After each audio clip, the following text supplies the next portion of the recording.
Well, the hour of 8:30 having arrived, I will call this August 8th meeting of the Trempealeau County Property Committee to order. Open meeting law requirements have been met through proper posting. I see we don't have anything on the agenda to adopt the agenda, but I will entertain a motion to adopt the 10-item agenda. So moved. Second. A motion and a second. All those in favor signify by saying aye. Aye. Opposed, same sign. Carried. Should have received the minutes. Will entertain a motion to accept the minutes as distributed. So moved. Second. We have a motion and a second. All those in favor signify by saying aye. Aye. Opposed, same sign. We have a 15-minute public comment period. Telephone number to call in is 715-538-1770. And they can,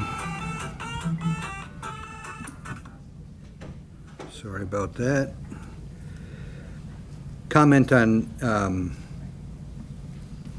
items on the agenda.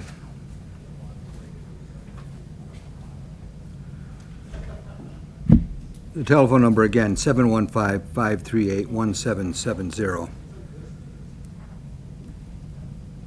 Next is Samuel's group. Take it away, Kurt.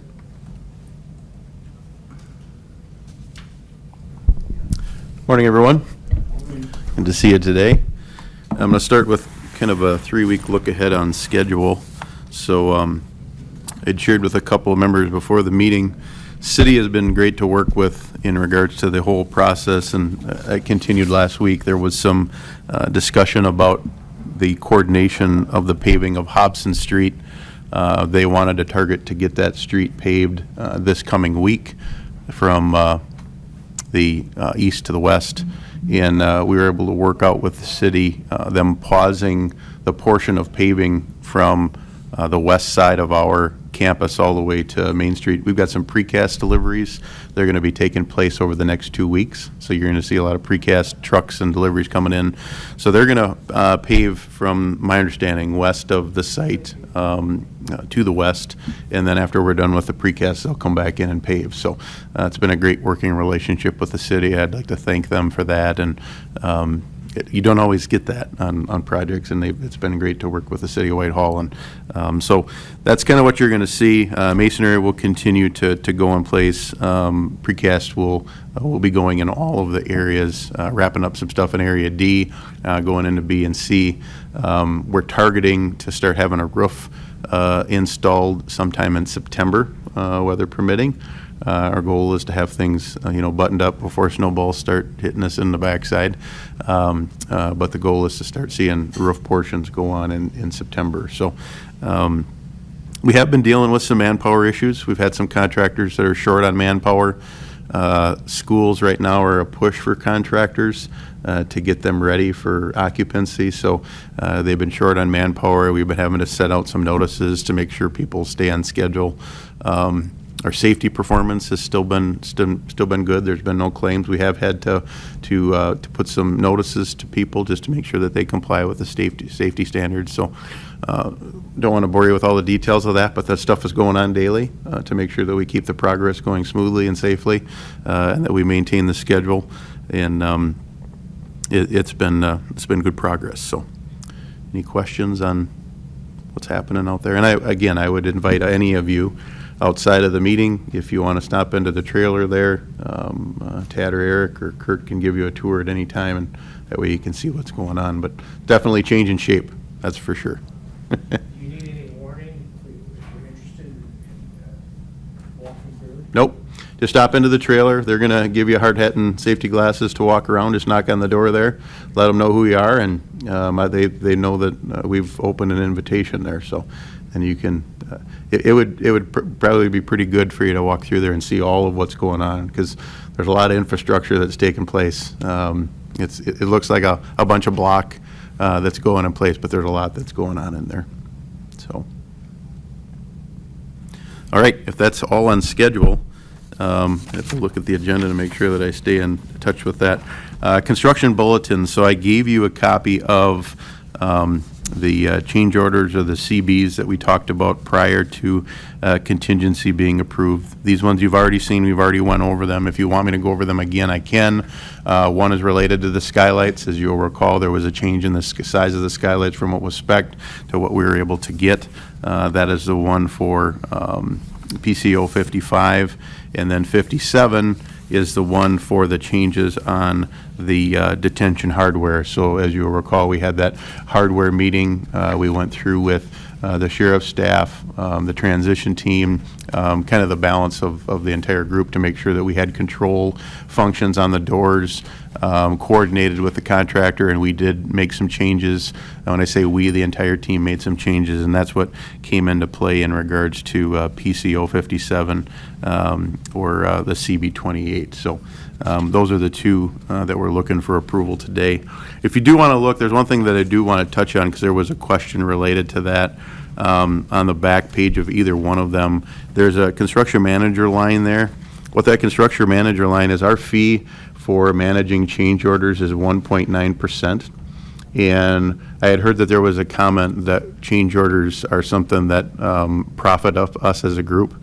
We do not profit on 1.9%. It's management of those changes, and it would be perfect if we didn't have any changes. But I went so far, and I told Dan this, is that if that has heartburn for anybody in regards to us putting 1.9% on that, I will take that off, because that's the last thing that I want somebody to be hung up on. I mean, if we spend $1 million, it would cost 19 grand to manage that. It's not a big number. But I want to just stop that discussion right there. If that's an action that you as the committee want to take, I have no issues with that, because I don't want the discussion on the table is that Samuel's group is promoting changes because they make money. There couldn't be anything further from the truth in regards to that. So I just want to make sure we can address that. The rest of these items are all, you can see the backup from the contractors. The way these processes work is that we issue a construction bulletin, which is a document that changes the original bid documents to the contractors.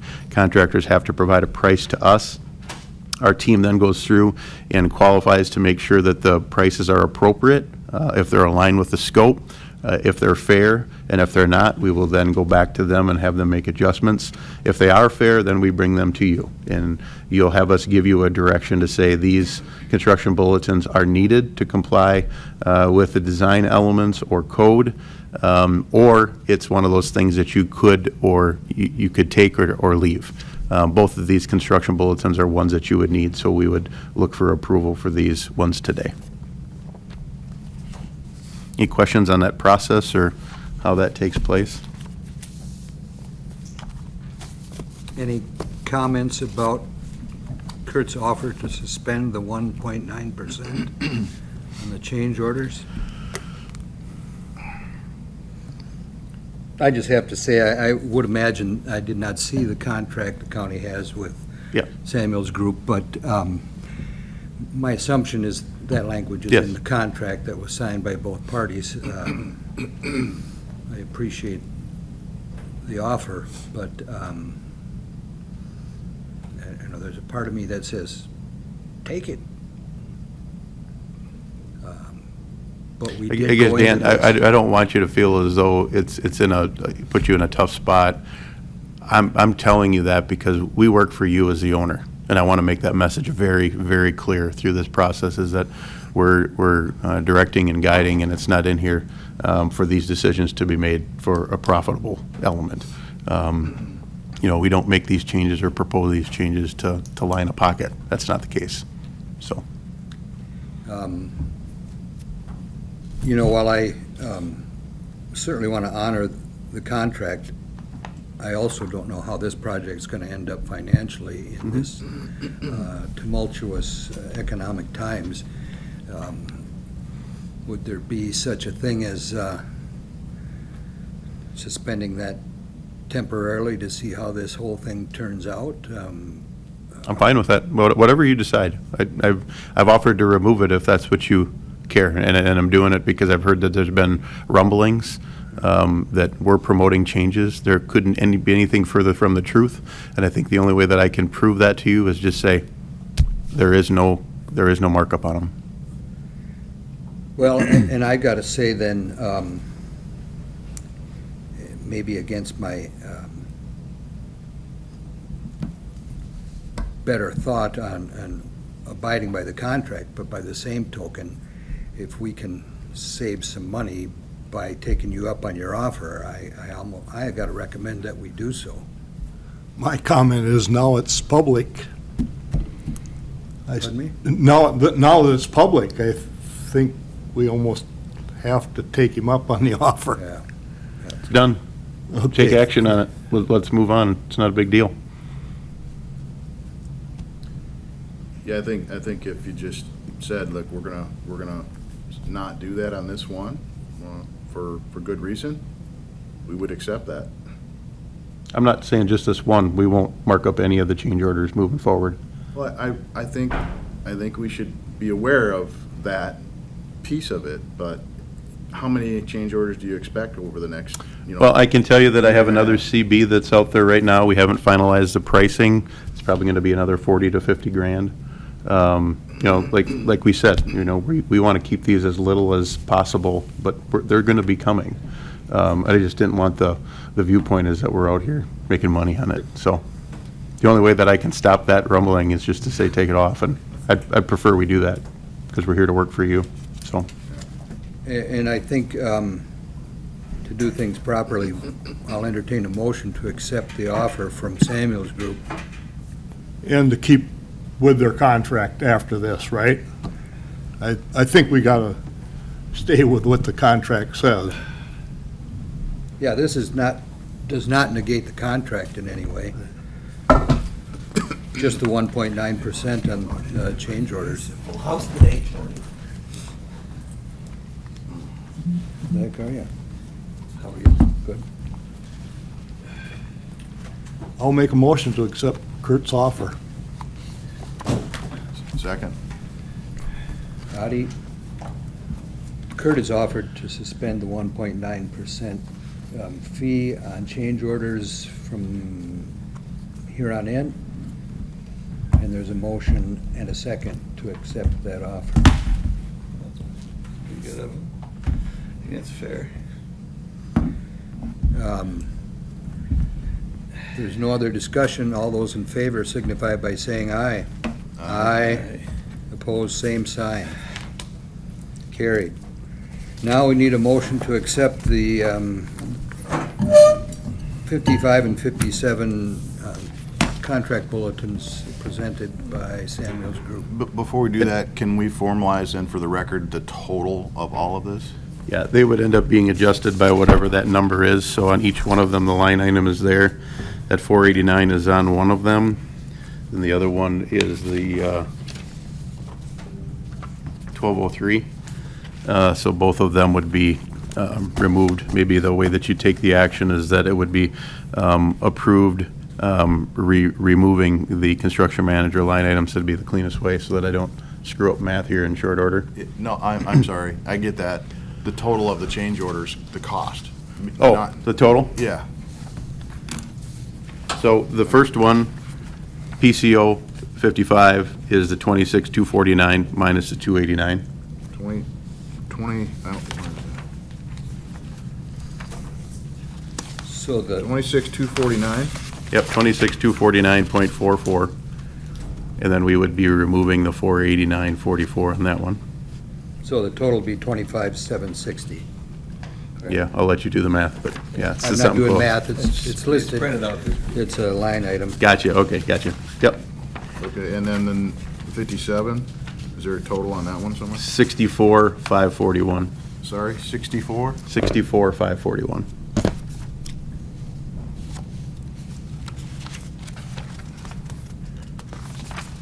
Is that on a page somewhere? Yeah, It's on the back second page of Oh, the the, backside of the first one. when we printed it, it went upside down from top to bottom, so You sorry see about it that. says, yeah, construction manager, $1,203. Mhm.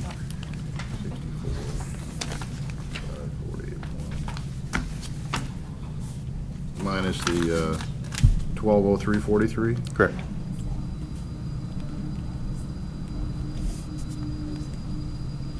Good with that math, Sam? What? Are you good with that math? I'll worry about that. Okay. So 63, 338, 46.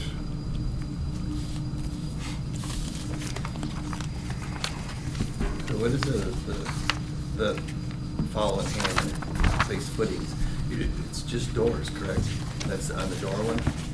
Yeah, so the way that he's got that, there's backup in there, up to wherever he had it in there, Kurt had that. The doors, frames, and hardware, that's what they had in there. So you can see there, 3212 shows the labor and the doors, frames. So what happened with this change is this change is related to doors and hardware. Okay, so doors and hardware element, as we had what's it called, a keying meeting, where we go through and identify the function of all the doors. We ended up making some changes, so the contractors that were responsible for that had to do that. So there is a supplier for the doors and hardware. There's a supplier that takes care of the security connections. Then Fowler and Hammer, in their general construction package, is installing those doors and hardware. So you're seeing all of those elements come together. It's not just one contractor. So. Fowler has to change some of the design, They're changing their, they had to change some of their work, some of their scope, correct.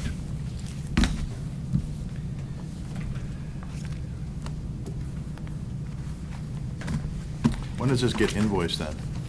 So the way that it works right now, and that is probably getting into the project funding or contingency renovations, the money that was approved by the county board, so we have a pay application that's submitted monthly to Paul.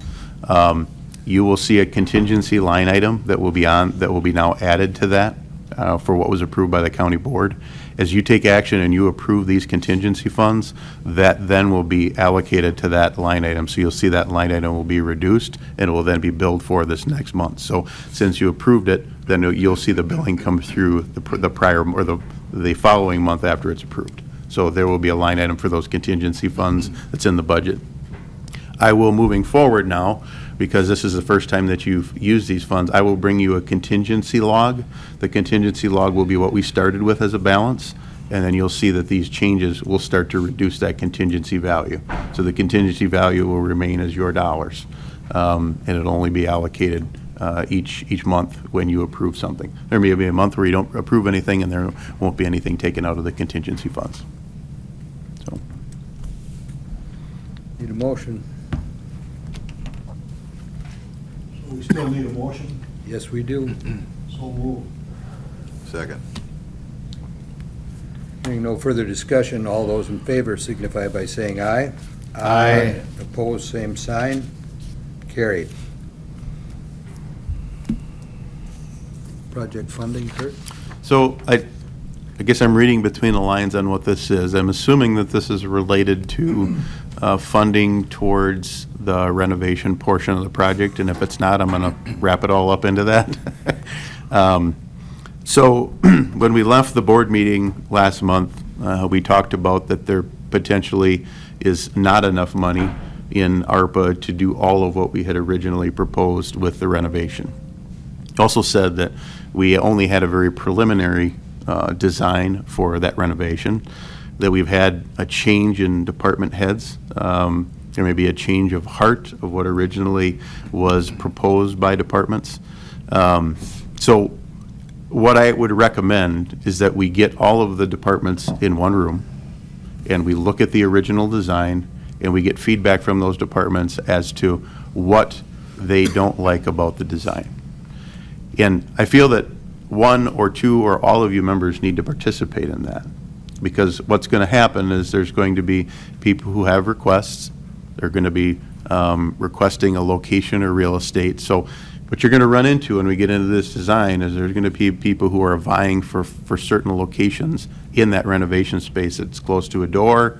There's going to be a need or a want to have contiguity with departments. There's going to be adjacency discussions about this department is more efficient when it's next to this department.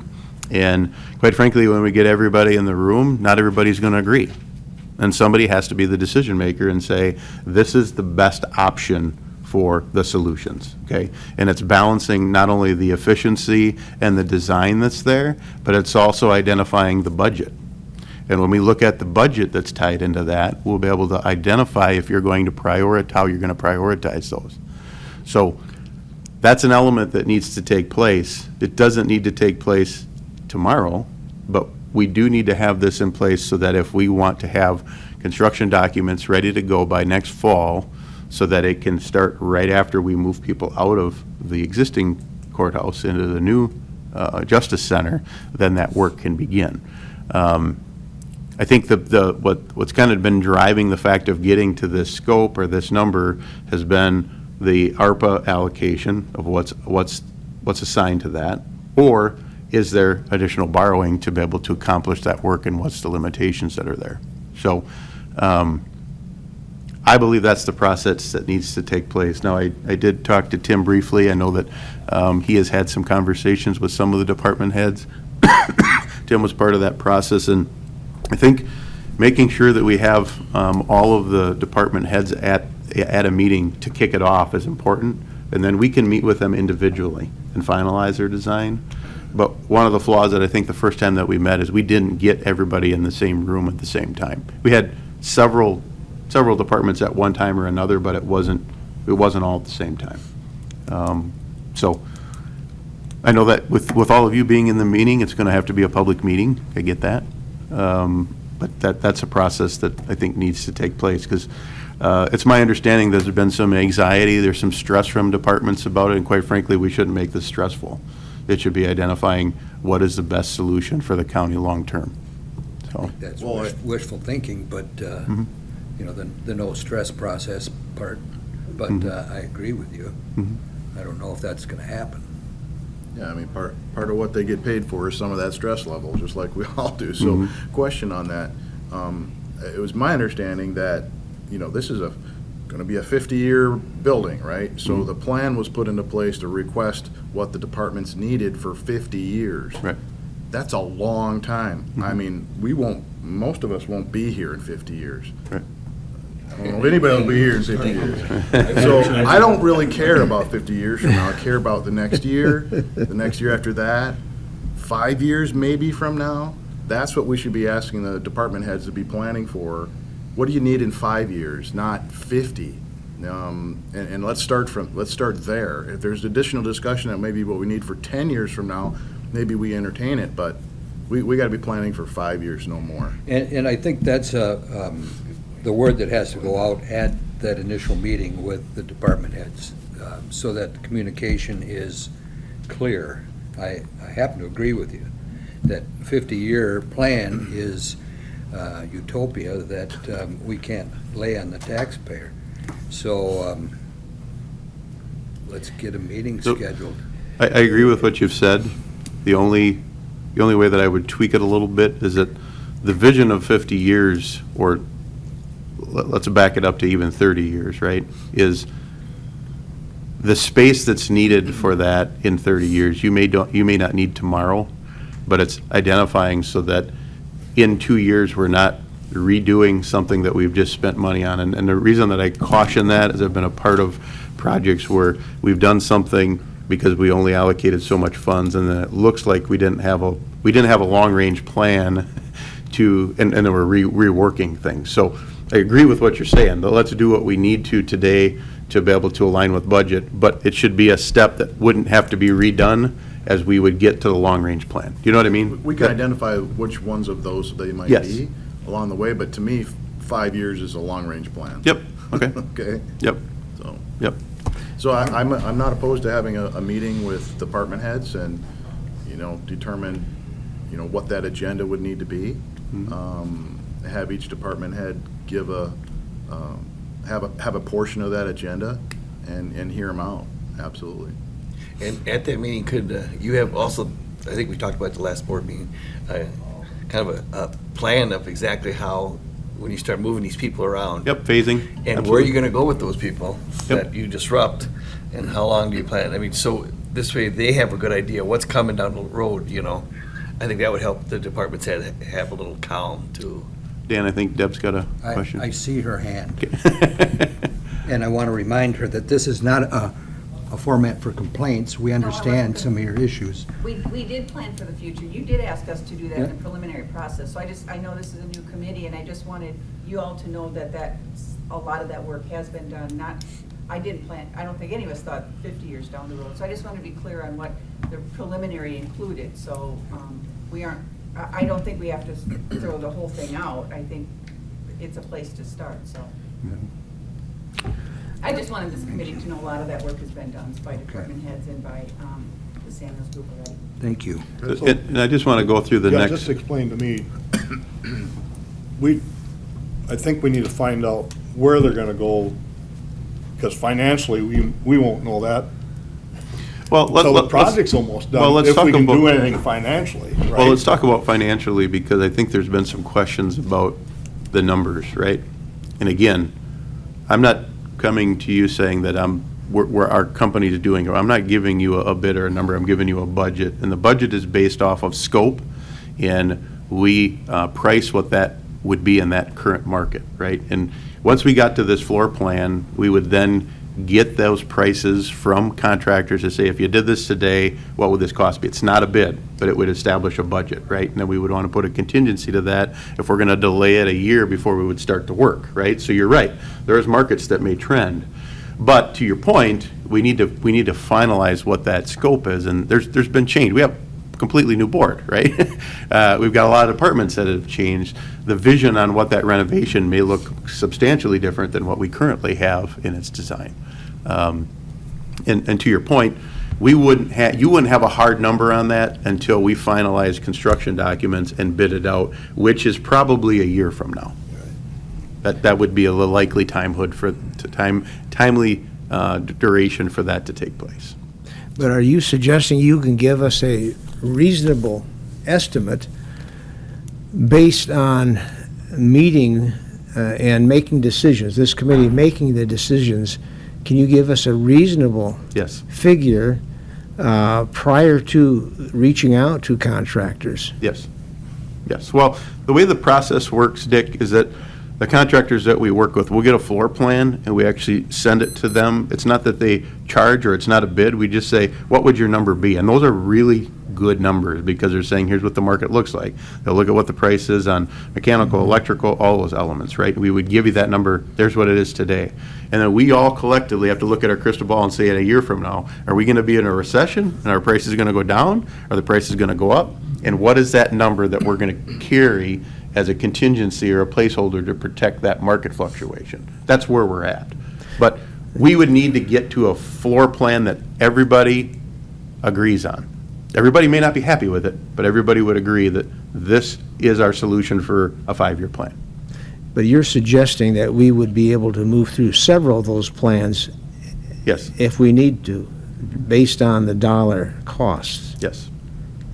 Yep, Okay, so we would have several months to do this. Mhm. Okay. yep. It would be nice, because the amount of time to get that designed is probably going to be about 6 to 7 months of design time, once you would say, let's get going.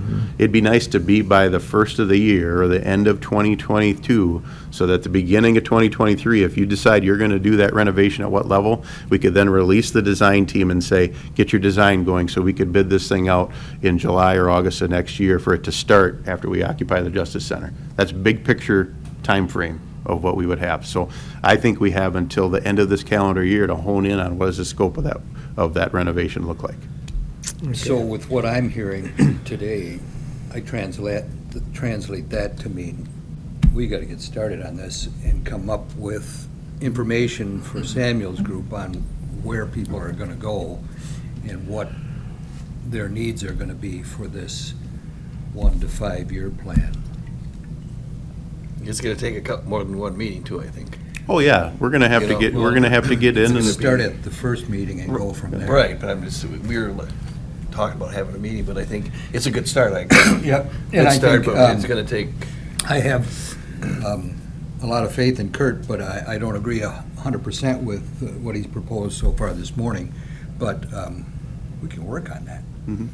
Well, I guess my concern still comes back to the timing involved in trying to obtain these estimates from the vendors, because we could have several changes. We could, if it starts out at, I'll just use a figure, $3 million to do the work, and we don't think we're gonna have 3 million, we think maybe we'll have half that. Sure.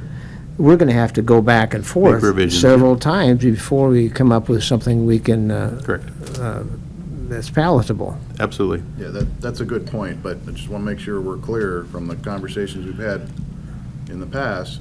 We're already overspent on the current building. Yes. There is no money for renovation, Yes, period. correct. So, I mean, department heads need to know that, guys, we're starting in a place that is unknown. Mhm. And whether we can do anything is why we're meeting and why we're having to figure out, okay, what else do we have to do to get the funds to make some sort of a renovation happen so that we can have the space where our employees can do what they need to do. So, Right. I think one other point that we talk about how far out we're planning here. You know, this building not being adequate has served the county for how many years? Anybody know?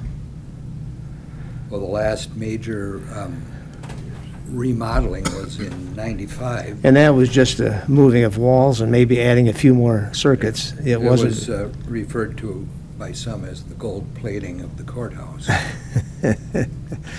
So I guess the point that I think we have to make is that no matter whether we shoot for a year or 5 years, we're going to have limitations on this new building. There's only so many people we're going to be able to house as employees. You know, to think we're going to be able to continue to add employees, it may not be fiscally responsible to add employees, let alone find room for them if we do it.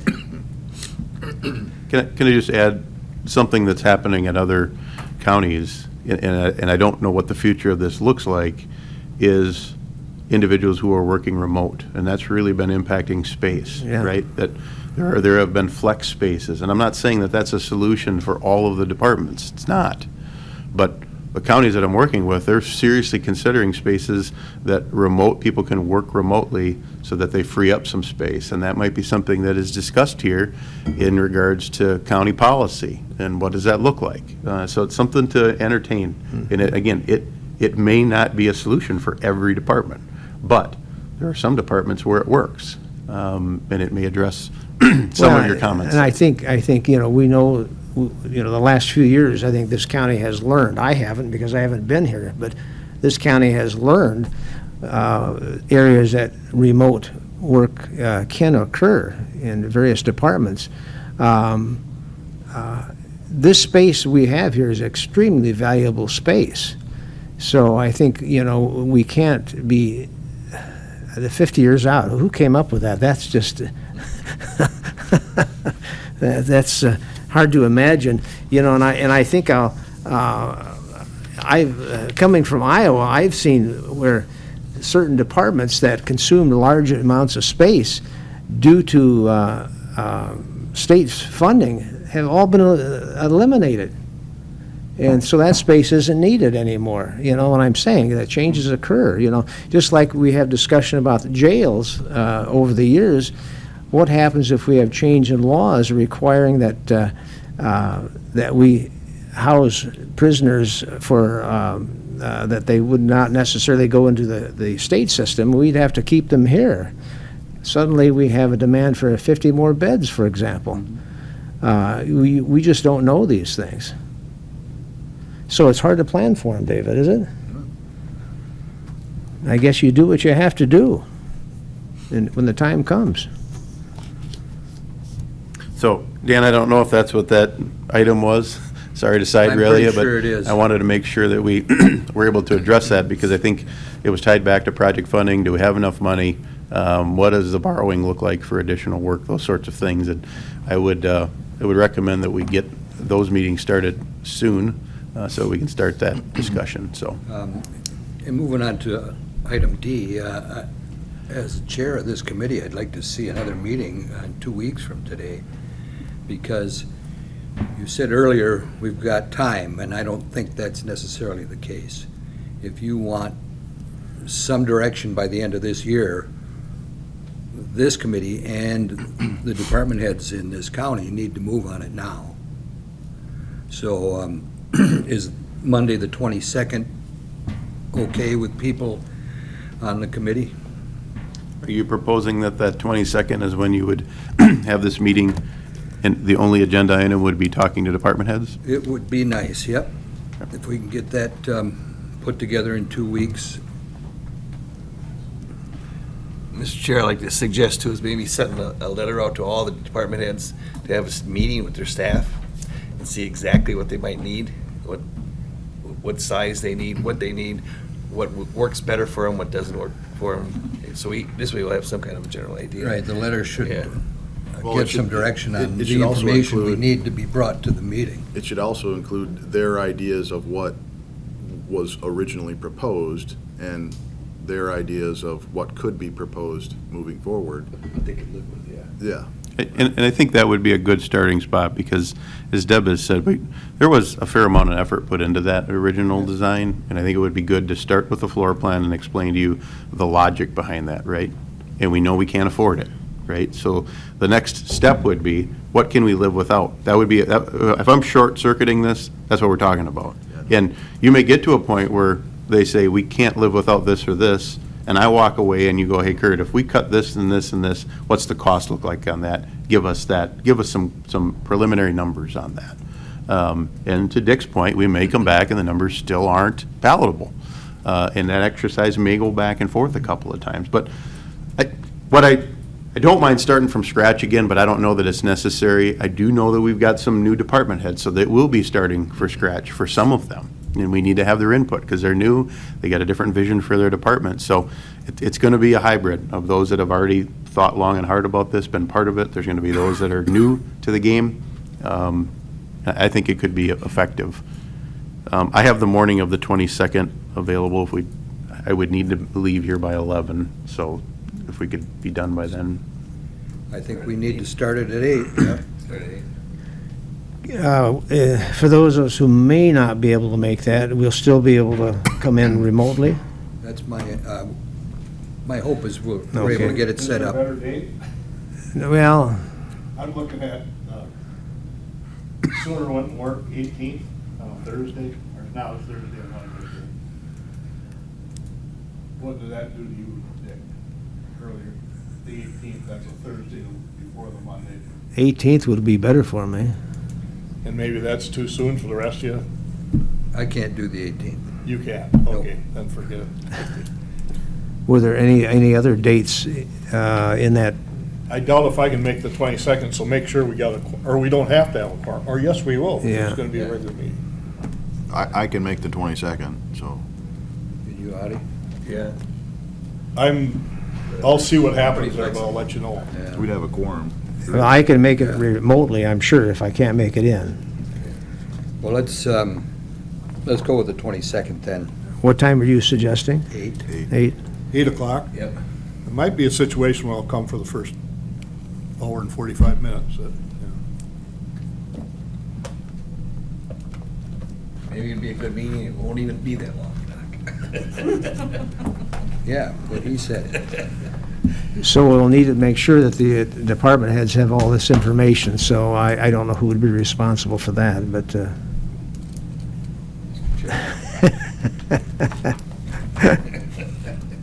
I will work with Kurt to get a letter put together and distributed to those department heads that will be involved in this process. My assumption is the department heads that are moving to the new facility aren't, we're not gonna worry about that, no. they don't have to attend.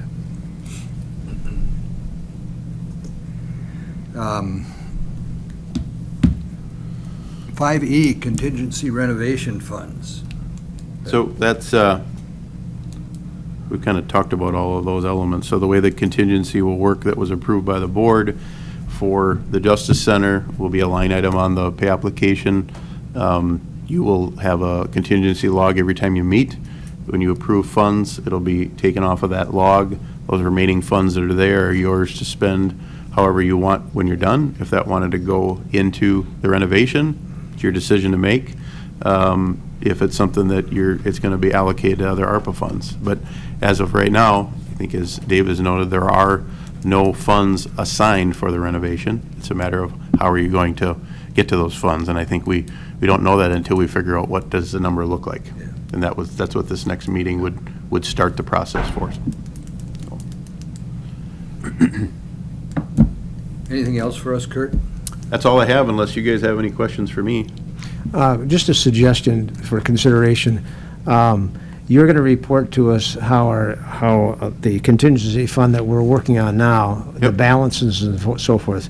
Would it be valuable just to touch base with Paul as you do that, so that there is a check and balance back and forth for both of you? Paul, for both of you. Paul will get the pay application monthly, and Kurt, my project manager, he couldn't be here today. He goes over that with Paul. I can make sure that when Paul sees what's been approved by you guys, there's a line item that's on that pay application. Absolutely. It'd be good to coordinate that so that both that office and your Absolutely. group are on the same Absolutely. page. Tim?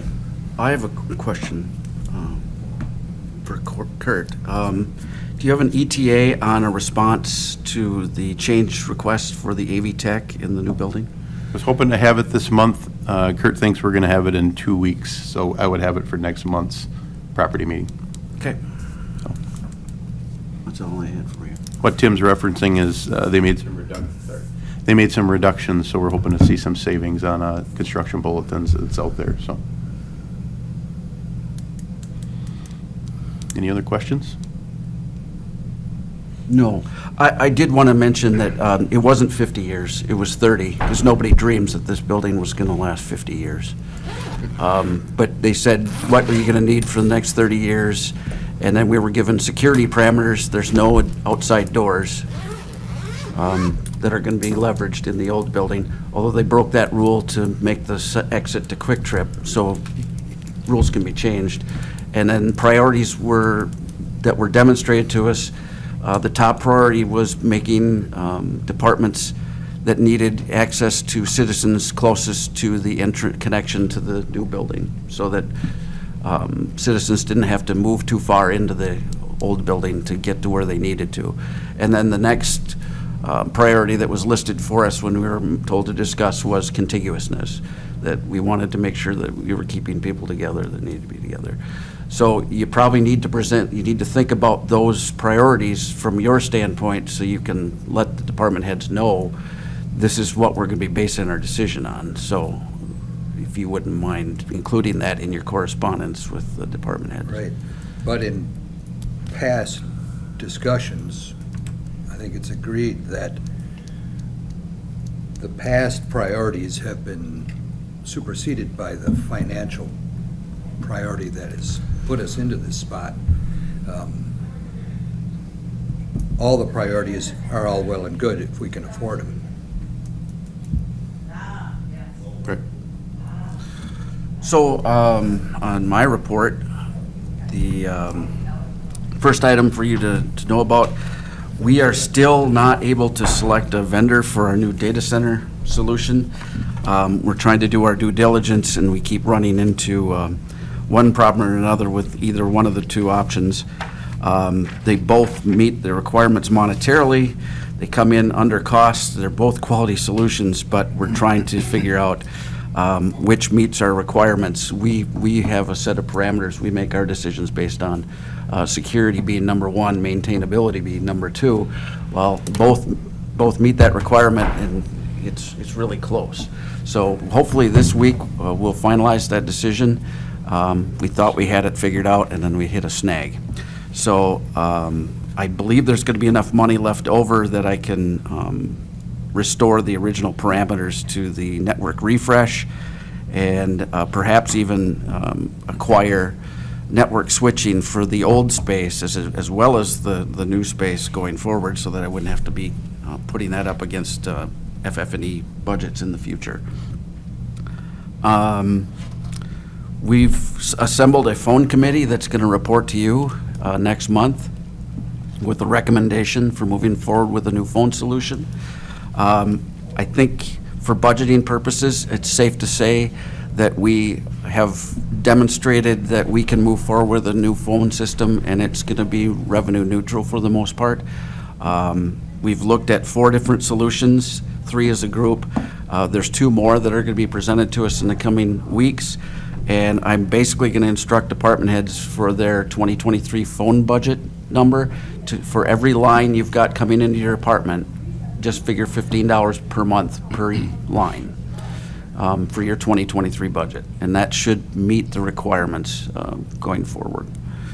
Tim, on that, I did ask, at the last meeting, I asked if you had contact DCC, and you said they didn't want to even, and that was, and that John was- Higley did reach out to me. Did he? Because I had mentioned it at the last meeting. Yep. Okay. And I haven't been able to hook up with him. I don't believe they're going to be able to offer a solution in the price range that we're looking at. The Highway Department is leaning strongly towards staying with TCC and leaving their system exactly as it is, and then they would continue to pay through TCC for theirs. It's just nice to stay in county if you can. Yep. And so I'm going to reach out to him. We've had one on-premise vendor, our current solution provider, Convergent Technologies, came in with a solution through a company called Avaya, and it meets the requirements. Unfortunately, I don't know that it'll work with the back-end solution we're going to need to run it on. So I'm going to invite another on-premise solution partner in here, and that's where I'm going to reach out to TCC and John Higley and say, do you have an on-premise solution you can offer?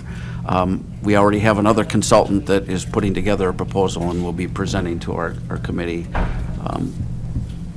with a different solution.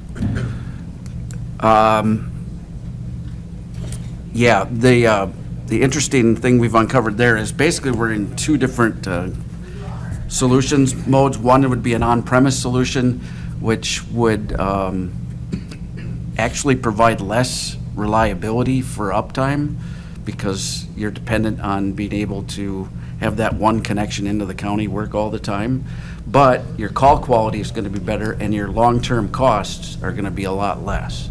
Whereas your hosted voice over IP solution it's somewhere in the cloud, which means all we need is an internet connection, and we have 3 of them in the building, and we could function in perpetuity. So it would be much more uptime and more disaster resilient, but at the same time, call quality is wholly dependent on the cloud and your connection to it. Plus, that same cost goes year over year over year, and there's who's to say that after 3 years they don't say, now we're making your rates go up.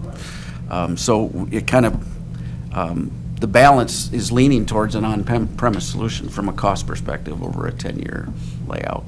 So the committee is going to keep that in mind when they look at solutions and make a recommendation, but in reality, you're going to get that option as the actual decision makers to decide this is not a good solution, this is not going to be viable financially, and you can kick it right back to us.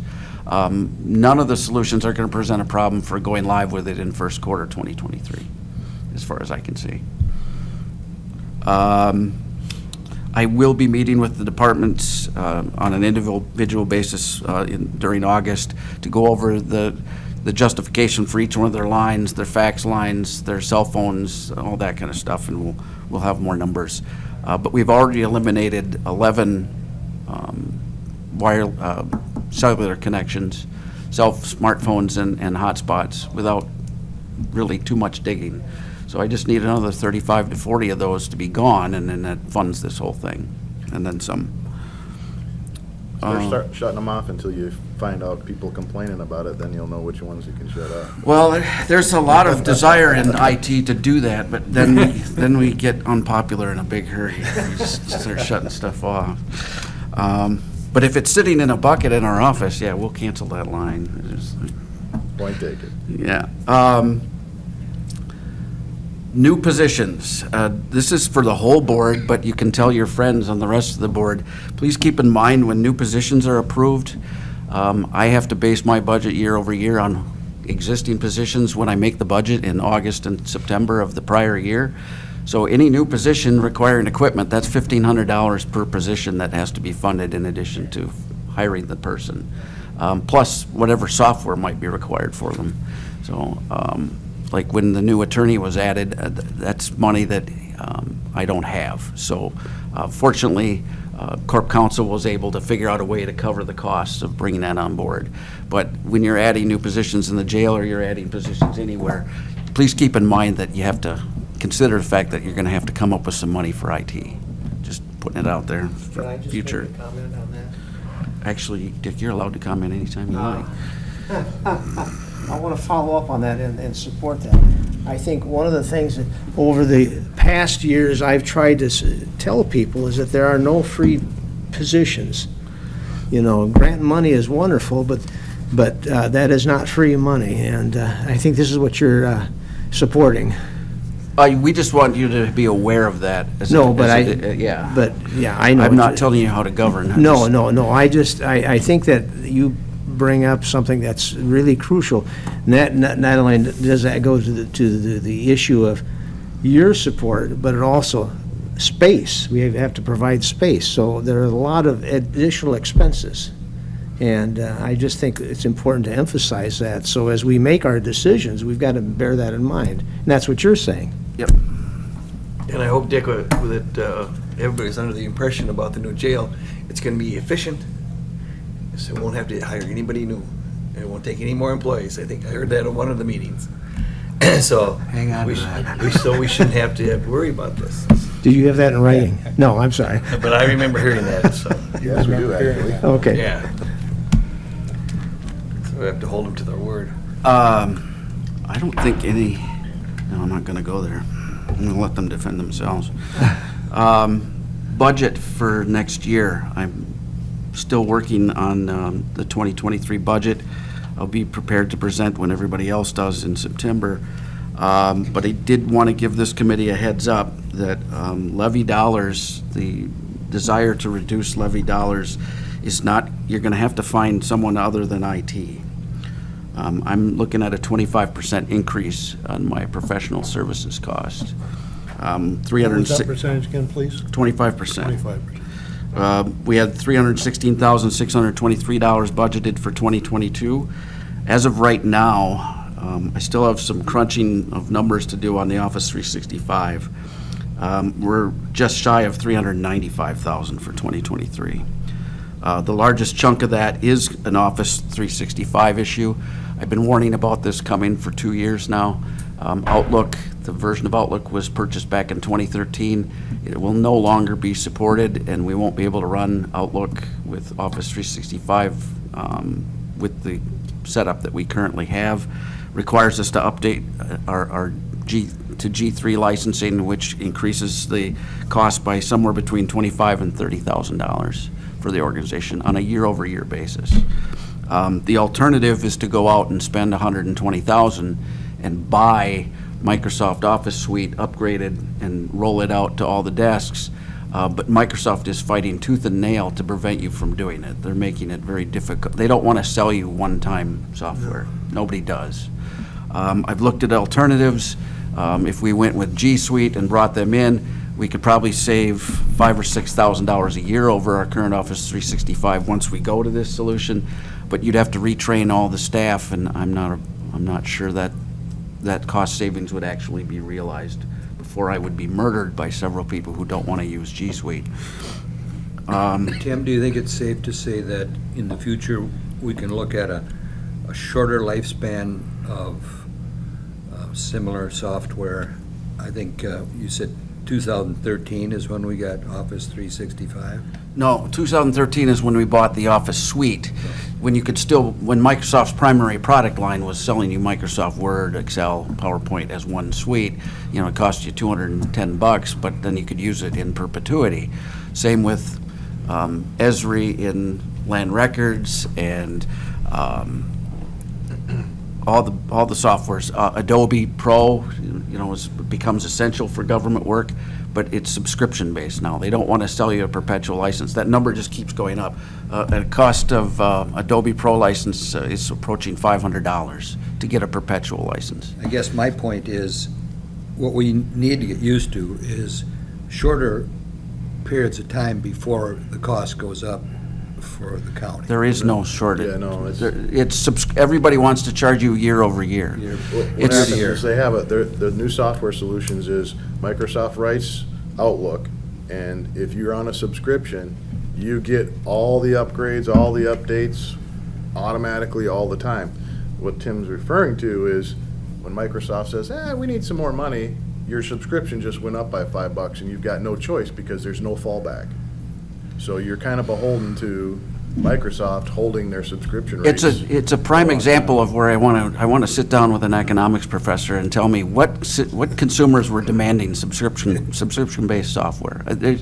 I don't know where the marketplace is driving this, because it's definitely being driven by the moneymakers on the other end. There's no citizens like, gee, I wish I could pay the same amount year over year to rent my software. Like, it's just, ugh. But it's crushing. We're not the only local government that's struggling with these new models for software. My point is, we don't have any control over it. Well, we do have some control. We could go ahead and fight through it, and I could try a one-time deal and buy Office Suite. But the price they're going to sell it to me for is I'm going to have to buy 200 seats of it, and I'm going to have to sprinkle it all over, and it's going to be really expentive. But that's not forever either. Yeah, it'd be another 10 years, and I have to come back Do and it buy it all again. over again. Do it all over Yeah. again. And they're every year that goes by, Microsoft is supporting it less and less. It may not be 10 years. They could be because 5 and it'd be Sure. gone. They could say, Sure. well, it's 10 years now, but then they reserve the right to change that to not support it after 2 years. So you're right back into being forced Yeah. to go back into The subscription. subscription Yeah, base. So yeah. unfortunately, subscription base is what everything is going at, and there may end up having to be additional government regulation over, it's monopolization is what it is. Right. So, They've really got you over a barrel at Adobe and Microsoft and Esri. I mean, it becomes untenable as far as I'm concerned, but that's for another time. The second largest increase for me is close to 20,000, and that's NeoGov. That's the people track replacement, but that was approved by a different committee, so property didn't have any say in that. JotForm was approved by Exec Finance last year. That's a software that we're deploying so that we can create forms and have citizens interact with us directly. They may decide not to continue with that, but that's in my budget. And then there's several appliances. We replaced all the network edge devices 5 years ago and had 5 years of subscription services that come with that. So there's a cost to renew those subscriptions, about $4,000 for that. The Aristotle appliance that was purchased with a grant 5 years ago has come due. To replace that is $9,500. And then the ACS, the financial software system, just an increase year over year is about $3,300 on that. So I'm looking at a total increase of about $78,277, and that number is not done yet. I still have to go through and do my due diligence on all the line items in my professional services. I don't have much variable space in the rest of my budget. I am going to see a large reduction in my budget. Last year, my 811 request, which is capital, was about $560,000, probably dropping down to somewhere around $30,000. So my budget will be cut by $500,000, but my levy dollar number is going to go up.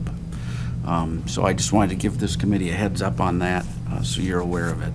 Tim, is there any other grants that you may be working on, including for government agencies to subsist in subscription-based software? Is there anything like that out there? Government doesn't do grants for subscriptions. They like capital investments. So they don't want to give you year over year.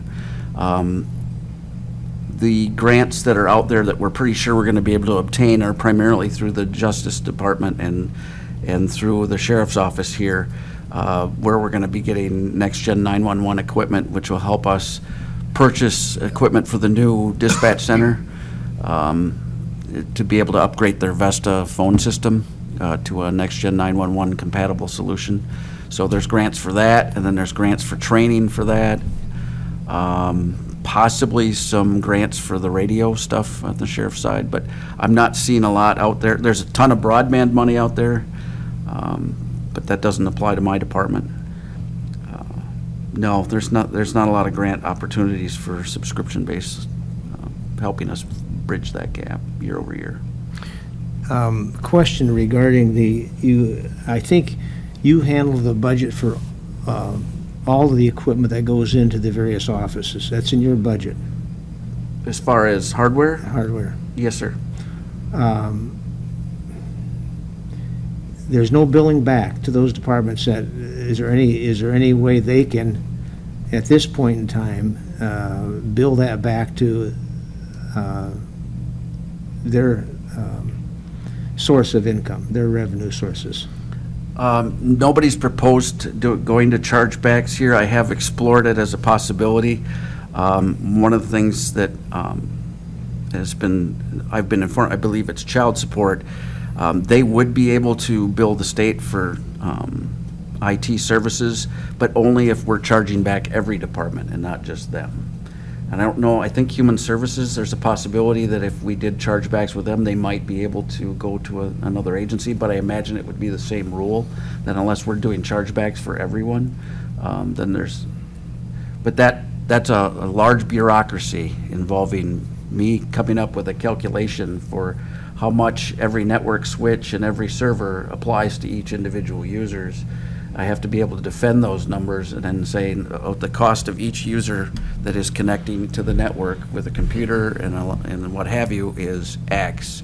And then I'd have to modify that every year, and you could charge it back, and then you'd be shifting money from one pile to another within the county. Well, they've not made it easy. They don't want to pay for it. Right. So currently, we are the antithesis of chargeback because I cover all the printing costs, I cover all the phone costs. We currently charge back for phones because they just always have, but it's not based on what we're currently paying. So I don't know how that passes audit, but yeah, there'd be a lot of heavy lifting involved if we were to go to a chargeback solution. And if there is an advantage to it, somebody would probably need to explore that. I don't know if I have time to go down that road. And I guess I'm not suggesting this at this point. As you meet with your fellow IT directors in the state, and I assume you, from time to time, you do that, obviously keep your ear peeled if you haven't been, to see if see what people are doing out there. I do know for a fact from peers and from where I came from that there are people that do chargebacks, but I can tell you safely that every single one of them has a finance admin in their organization, and that's where that is directed through. So the finance admin or the finance admin department, it collects the data and does the charging back. The IT department just provides this is what we spend on the back-end solutions that everybody uses, and gives those numbers to that finance admin, and they come up with the calculations. So you bring in some Yeah. finance expertise. Yeah, those are the To do people that. that are doing chargebacks, is people that have a finance department. Okay. That's all I have. There you go. Thank you. Chairman, you're up.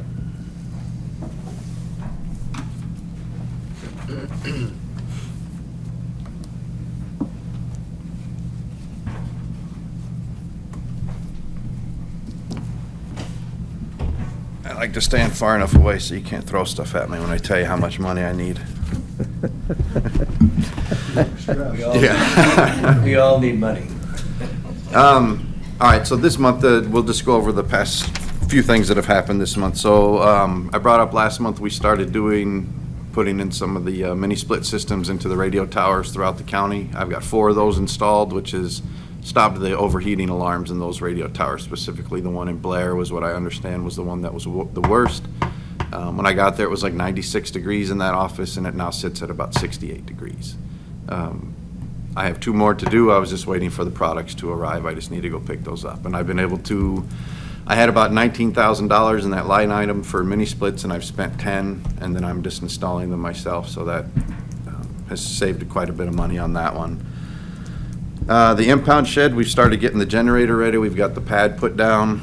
I've worked with Midwest Gas because I have to replace the meter that's out there because it wasn't large enough to accommodate for the generator that I'll be putting in case it ever had to run at full bore, which it never should, but I still have to gas the meter appropriately. So they'll be replacing that at the same time that we're out there putting it in place. So that should be hopefully sometime late this week, early next week.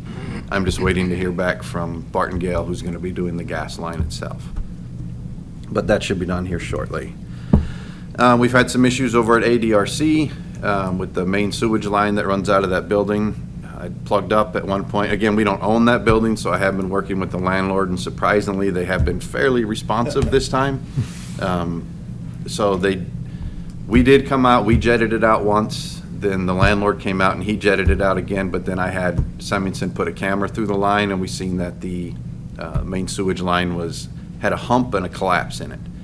So now we're waiting on the city because the sewage line runs directly underneath one of the street lights that are outside. So the city has to remove the street lights so that we can remove the sidewalk or the landlord can remove the sidewalk to finish the replacement of that. So as far as I know, they've already dug up the concrete. We haven't had any other issues since we've jetted it out, but we're keeping an eye on that. And I try to keep ADRC and Human Services admin updated when we're going to be doing anything else. So that's still waiting to finish, but again, that one's really no out-of-pocket to the county. It's just trying to keep it so that the building is habitable and workable for the staff that's over there.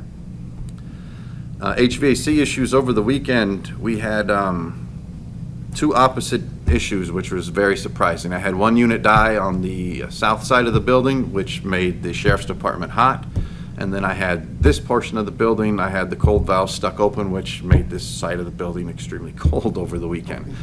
I've got those repaired and parts ordered, but when we replaced these units over the past 4 or 5 years, I've replaced all of the air handling units with the exception of units 5 and 6. There are 2 return fans that still need to be replaced because they're not built into the unit themselves. They're built into the line further down the road.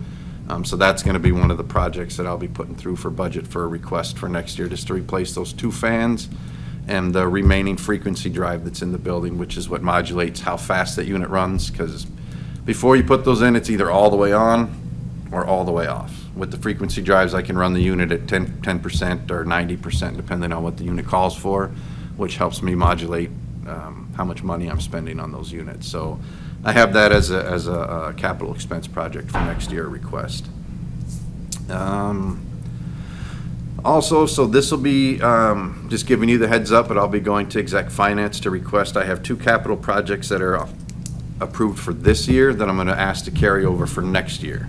One is going to be a genie lift that I'm going to need for the new building, which is because in parts of the jail, the ceilings are going to be 20+ feet higher in the middle of a room, so I'm going to need a lift to get me up there to do the lights.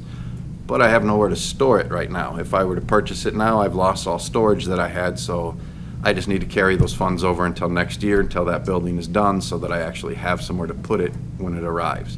Because right now it would just be sitting in a hallway or in the way or anything like that, and then that becomes an issue with the fire department when they walk through if I've got stuff in the hallway for too long. So I'm going to be asking to carry those funds over. Those funds are already approved, it's just pushing them over 1 more year. So you're saying you already had the approval to purchase? That's correct. That was approved last year through the budget in 2021 for 2022's purchase, when I had the storage in my shed and everything else to do it this year. But now I have nowhere to put it, so the money's already there, it's already allocated, it's already part of my budget for 2022. I just want to take that money and put it into next year. How much is that? I want to say it's like 15 grand. I don't have it actually in front of me right now, but there's that one, and then there's another one for some windows that I needed to have replaced, but now I'm going to be holding off on those because 2 of them are going to be kind of in an area where the buildings are going to connect. And I don't know if that's going to, if they're going to replace the windows, if I'm going to lose those windows. But they're dual pane windows and I've got moisture in between them, so I need to get those replaced. But again, I'm not spending the money, but it's already approved. It's already part of my budget for this year. All I'm asking to do is carry it over into the next year. That one is more just a heads up for you, but that's something that executive finance will need to approve. So it's just giving you a heads up that I'm gonna be going to them and asking for that. So if that was not approved, would you purchase this year? I would end up having to purchase this year, or else that money would go away at the end of the year and it would be gone. And then I'd end up having to ask for it again as another capital expense later. So it's either I spend it now and just hope that the fire department doesn't give me an issue if I store it in the hallway for too long, or just carry the funds over. Yeah, I guess I mean, I know I wasn't here last year when that was approved, but how often would you need the genie lift, and can't you rent one instead? The nearest one that rents one is either going to be United Rental out of Eau Claire. It's not fairly cheap, but I'm gonna end up needing it, I don't know, a couple times a month, more than likely, the way I'm looking at it, because it's not just going to be for the lights that are in the middle of the room. I'm gonna have ceiling issue. I'm gonna have stuff that I'm gonna need to get above the ceiling in these areas. So lights are gonna be one of the primary things that I need it for, but there's still gonna be other uses for it. I'm gonna have pipes running above these ceilings, and if they start leaking, it's gonna be much easier to wheel one down from down the hallway than waiting for United Rentals to bring me one 8 hours later. So that's pretty much what I'm looking for that one. So again, like I said, it's just, the funds are there, it's just a matter of moving them from one year to the next. They do have one of those gene lifts at the highway department. That I wasn't aware of, so. Another one this one is not gonna be a request on the budget for this year, because it's gonna be for a new position, but it's one I'm gonna have to bring up to personnel bargaining, and I won't be bringing that to them until probably January, February of next year. But it'll be for adding a new staff for my department, because I'm gonna need a new custodian when this building is said and done. So I'm looking at having a new custodian start hopefully around June or July of next year, so that they're here in time to get trained a little bit before we take over ownership of that new building. So that'll be brought up to personal bargaining so that I can start that next year. It won't be part of the budget request for this year, because I don't want that position to start the first of the year. It won't be till halfway through the year. But I'm just giving you the heads up on that, because roughly that's gonna be about a $35,000 ad next year. And then the following year, it will be an addition to my budget for a new employee at, all said and done, around 70 grand between pay and benefit packages for that position. So that's gonna be another increase to my budget going forward. So just so you're aware. Other things in the budget that I didn't put through as capital requests, because I'm not sure how this refurbishment of this building is going to go, but things that I'm gonna need to have included in this section of the building for when this building is upgraded and changed is, there's carpet that's gonna need to be changed out in this building. I need to upgrade the fire alarm system in this building so that it's attached to in the same system as the new building, because right now when that new building is done, both systems are gonna be separate. So I'll have a fire alarm in each building, and I don't want that. I want one alarm system that goes through the whole building. So that will need to be upgraded in this building to match. The card access system in this building will be a separate system from what is in the new building. So those two will need to be upgraded together. This building will need to be upgraded to match that building over there. These are all things, again, I could have done as capital expenses, but I don't know if they're gonna be built into the upgrade of this building, or if I'm gonna need to request them next year when that other building is done. So I didn't know how to proceed with that, other than to just give you the heads up of things that are gonna need to get done, but I don't wanna request the money if I don't know when I'm gonna need it yet. There's panic alarms in this building that will need to be upgraded to be attached to the new building, so that when there's not, so I don't have multiple panels in dispatch, so they don't know if it's this building or that building. Everything needs to be one system. If we're gonna have one campus, it needs to be one campus, not two separate buildings tied into one like that. Next year also, I'll be taking bids to turn that dirt parking lot into a blacktop parking lot, where we have here on the south side of the building now, just because I'm gonna need those extra parking spots for the county vehicles and a few other things for that.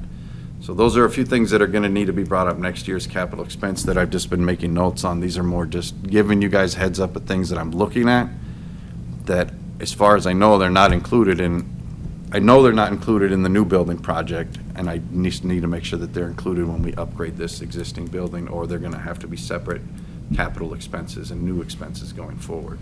What's your cost estimate on all those? I haven't even stepped up to try to get prices on these yet, but I know that the card access system when I upgraded this one here about 4 years ago, I think that was, I don't know, 20 grand, 25 grand to update all of the cards and access points in this building.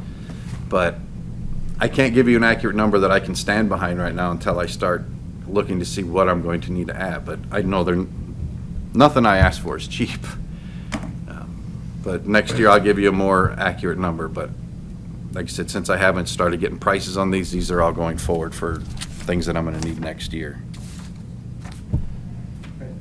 Now, I did get my budget done, if you guys wanna look at that, or I can just turn it in to have exec finance go over it. But if you guys are interested, because there are quite a few different line items on mine that are going up, then I can't help that. So the new buildings, from what I understand, I'm gonna take ownership of where the bills start coming in my name in August to September of next year, so roughly my budget is going up 35%. There's nothing I can do about that, because if the electric bill's going up, I gotta ask for more. The gas bill's going up, everything else, plus the expenses of all of the paper products. I can just give you a few examples. So for the utilities right now, for 2022, here, I can pass these out so you can kind of see. You're gonna be looking at the third page.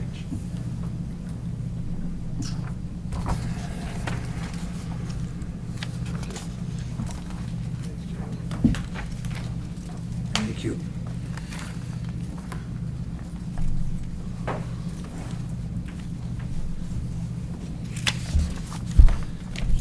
And most of these numbers, they might get changed off next year, because these are just the best guess from what I can tell. I don't know, we're supposed to have a more energy efficient building over there.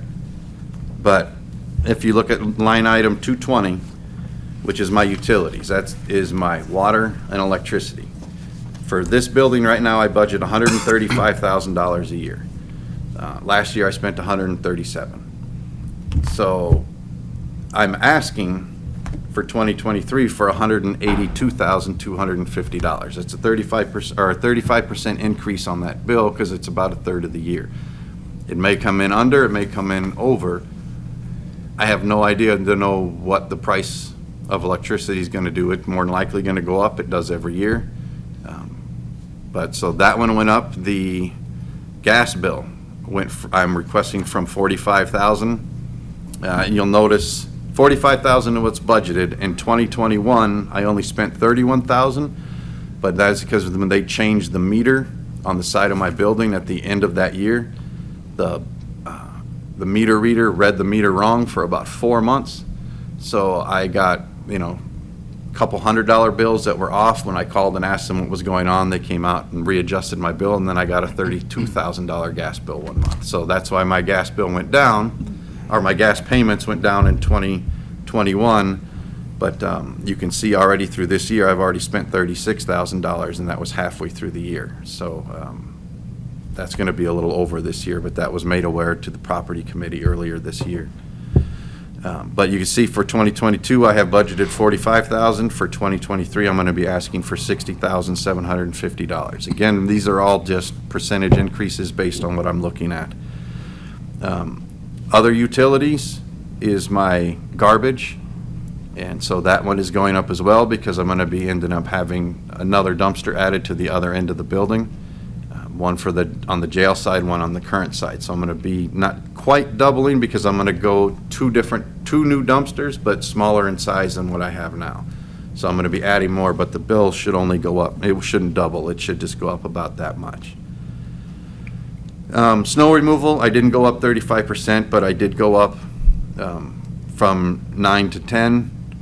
But that's also taking into account that the price that I get charged from the highway department is going to go up every year too, because when they come and they haul the snow away for me, I do get charged for the manpower and the trucks that the highway department sends out here to move. My best guess right now, hopefully, is right in the middle of the new parking lot. There is going to be a retention pond, so I should be able to put quite a bit of our snow in there, and then that will give me a better understanding of how much I'm going to have the highway department haul from here on out. But the depth of that retaining pond, from what I understood to what it's actually going to be, has changed quite a bit. I was anticipating a drop of a few feet in the middle of the parking lot, whereas it's only going to actually be a few inches. So I'll be able to put some snow there, but not as much as I had intended. But I can still pile up high, but again, only so high with a skid steer over a curb. So that's, I'm building up on that. So again, these are all just best guesses, but I can't under budget as much as I would like to either. That pond should be deeper than that. I mean, you gotta collect all the gray water off that whole new building. Yeah, and there's gonna be multiple storm drains right into the middle, from what I understand. So it's not the whole building, it's the parking lot that's running in there. Most of the stuff running off the roof is gonna be tying directly into the storm drains under grade. So it's just collecting off what's off of the parking lot right there, as opposed to the roof. Repair and maintenance services going from 50,000 to 67,000, and that is again for materials and stuff that I buy, paper products, which now that I'm going to be buying more for more square footage, plus the price of those products has gone up, 20-25% over the past 2 years. And that's for everything from toilet paper to paper towels to the styrofoam containers that I purchased for the jail. Next one that I'm asking for a little bit more is for annual inspections, going from 9 to 12,150, and that's for my fire systems, my sprinkler systems, the elevators, the security systems at the front door. I have to pay an annual inspection on each one of those. And so I'm going to be acquiring a few new elevators, a few new fire systems, so the price on that is going to have to go up as well. Line 350 for repair and maintenance supplies, 48,000 to 64,000. Again, that is a 30%, 35% increase. And that is, I'm sorry, the other one, the 240 with the services that I spoke of earlier, which went to 67,000. That's more for vendors and stuff like that. This one is more for the paper supplies and stuff. But each one of them, I'm adding more parts and I'm adding more square footage, so each one of those is going to have to go up for all the stuff that I purchased. Because now I'm, like, again, adding new elevators, new HVAC systems, new boilers, stuff like that. Now, the first year, a lot of that stuff is going to be covered under warranty issues or callbacks and stuff, but I still need to add the money there just in case something happens that I need to replace, because it's much easier to have the money and then have a little extra at the end of the year than keep overspending on some of these lines. Security systems going from 10 to 13,500. That is the stuff that I currently spend money on, which is some of the camera systems, the front door, X-ray machine, the walk-through metal detectors, stuff like that. And we're going to have a few more pieces at the front door that I'm adding on to the existing stuff. So we're going to need to spend a little bit more because we're adding a little bit more product. And then the last one is jail repairs, and that one's going from 15,000 to 20. And the reason that one is going up is because I still have the existing jail for at least 2/3 of 3/4 of next year. And the annual service fee that I pay to have some of those locks and the PMs done for the new purchases, the price of that is going up. So I need to cover the cost for the annual PMs on that, plus the parts that I buy to replace the locks and the computer control systems up there. But I do pay the vendor that installed them an annual fee, one that gives me a break on the mileage, because right now I get most of these vendors, especially my card reader system and the jail lock people, I get charged from the time they leave their office until they get here, and we are not very close to anybody. So if I don't pay the service contract with them, they won't come out and do the PMs, but I can call them out. But instead of the free mileage that I get charged $250 an hour for them, and that's including $250 an hour for the 4 hours that some of them drive here. So right off the bat, I'm looking at $1,000 before they even walk in the door. So I pay that. I have 1 more year left on that. That's why the price of that one is going up. So as a whole, my budget, that's just for these particular line items for expenses, is 2022's budget was $340,800, is going to $453,600. Now, the following year, when I'm doing 100% of all this stuff, you can expect most of the rest of these line items to go up, plus these ones to go up again. So you're going to be looking at closer to probably $650,000 for the 2024 budget. Just Jeremy, you got the impound shed at $8,000. What do you do out there for $8,000? Well, right now we have, let me see, we've replaced a few parts of the garage door because they've been driven through a few times. Who's driving through? The people that go into the impound shed, it's not me. The cops are the only ones who have going there. Agreed. Wreckers, I got emergency management that's goes in there, pretty- deputies that's pretty go in there. reckless. Law enforcement goes in there, and I've replaced portions of the door a few times. I have a hot water boiler system that's in floor that I work on in there. I have a air conditioning system that's separate from the rest of that building for particular parts of evidence are in a climate-controlled room, so I have air conditioning that's in there. Yeah, but you were getting, by with $700 here a couple years ago, and now you're at $8,000. This year is the first year that I've actually put that in there. Other than that, I was losing money on that particular, because I didn't have a line item for the shed, but I was still going out there and fixing things prior to this. And that money was coming out of other things. This is easier for me to track this money, for I know what I spent at that impound shed. That's why that there's a line item for it. Now, the $700, that line item was something else in the 2020 budget that I just absorbed and got rid of. So that $700 was not what the impound shed was last year. This is the first year that line is for the impound shed. So I do have quite a bit of equipment out there that I am maintaining, that again, I just need a budget for.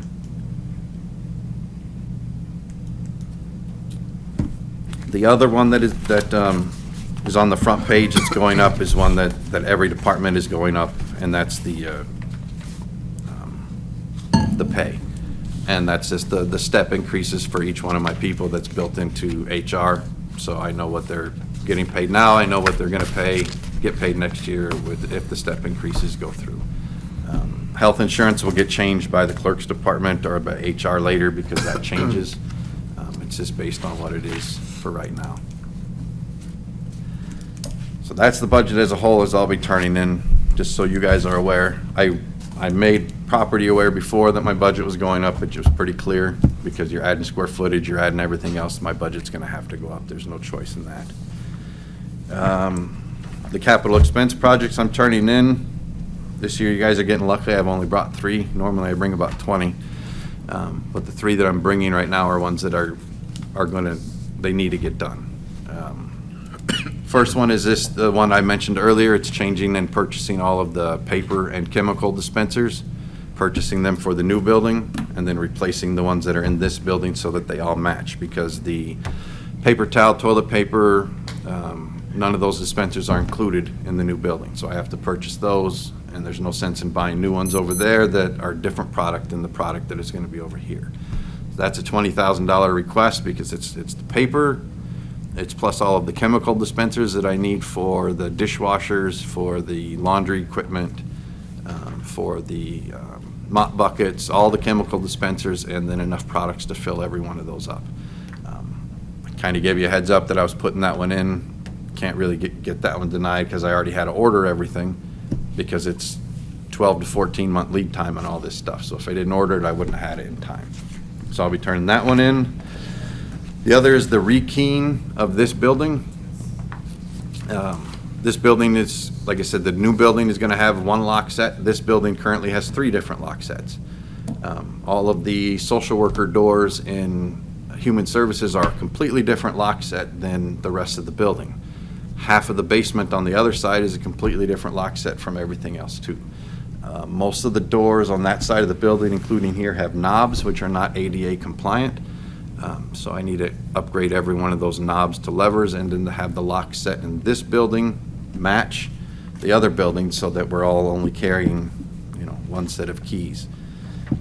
Price on that from the vendor that is installing the lock sets over there to purchase and have them install everything over here was about $75,000. It's quite a bit cheaper than the last time I brought it up to property, because the last time I brought it up to property, it was about $215,000. Almost 300,000. Yeah, but this one here, if I'm purchasing it through them, since they're already purchasing an abundance of them over there, and they're already gonna be here on site doing stuff over there, I can have them upgrade this building at a lower cost. So it would behoove everyone to approve this one at the time, because of the cost savings involved. And when I go to exec finance to go present this, I'll bring the previous estimates that I had gotten from other companies and show the difference of, 300 some odd thousand down to this. It would make sense to move forward with it now. And then the last one I'll be putting through is for those HVAC upgrades that I mentioned at the beginning, just replacing those 2 return fans that are in line past on the sheriff's department, and then I have the 1 frequency drive, and the request on that is about 20,000, or it is 20,000 is the request that I'm putting through. The work I'm estimating right now at about maybe 16,000, but I have no idea what the cost of those parts are going to do by next year, so I am building in a little bit more cushion, just a CYA on that part. What was the cost on the chemicals and dispensers? 20,000 is what I'm asking for that. It was 14,000 up front to buy all of the dispensers, but then I added in for, like I said, the new washers, the dryers, the dishwashers, and then all the chemical dispensers that are needed for my staff and for any inmate workers as well.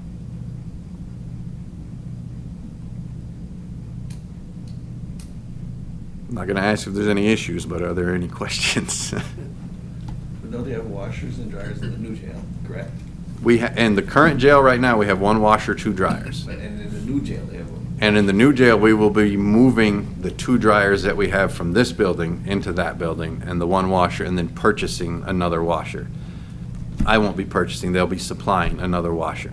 But each one of those need a chemical dispenser hooked up in the back, because we can't give the inmates the chemicals to put them in themselves.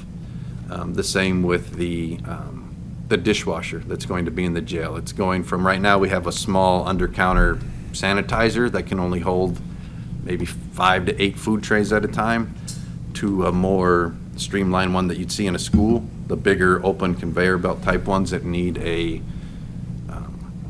chemical injection system, because again, you're not giving the inmates control of those particular chemicals, especially at that caustic of a level of what those those chemicals are. Plus the other ones, like I said, for my staff and everyone else, they're just ready to dispense dispensers, so I can hook up a concentrated chemical, pull a trigger, and it already comes out as strong as it's supposed to be. And then so I know I'm getting 300 doses per bottle instead of somebody mixing it too strong or not strong enough.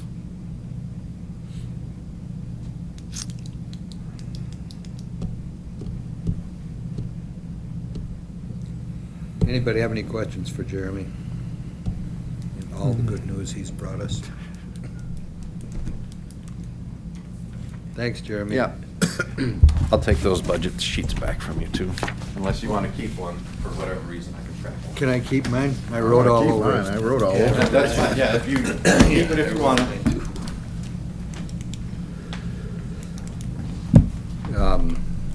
Items for the next meeting's agenda. The next meeting on the 22nd is going to be with department heads, so the next regular meeting of this committee is going to look basically like this. Anybody have any additions to go on the agenda for that meeting? For the next regular property committee? Yes, September's meeting. yeah.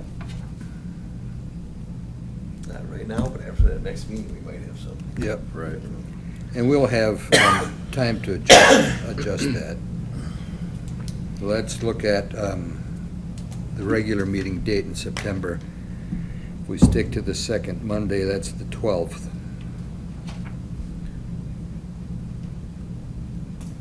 So the second meeting each month will determine at the regular meeting if there will be a need for it. That's my hope. Okay. Is the 12th okay with everybody? 8 o'clock? Was it? 8 o'clock next time Pardon me? 8 o'clock? 8:30, 8:30. for the regular meeting. Yep, Yeah, 8 o'clock for the 22nd meeting. correct. So on the 12th is the regular meeting Yes, Correct. at 8:30. 30.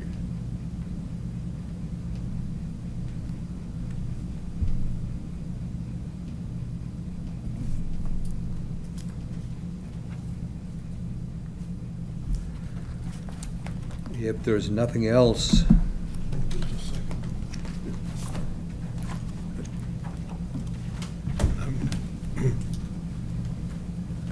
You're adjourned then, huh? we're waiting for Doc. Oh, okay, I couldn't remember exact finance was gonna be on the 8th, Okay. yeah. I will We had to adjourn. change because of holiday, of course. Yeah, I will adjourn this meeting at 10:05. Thank you, everybody.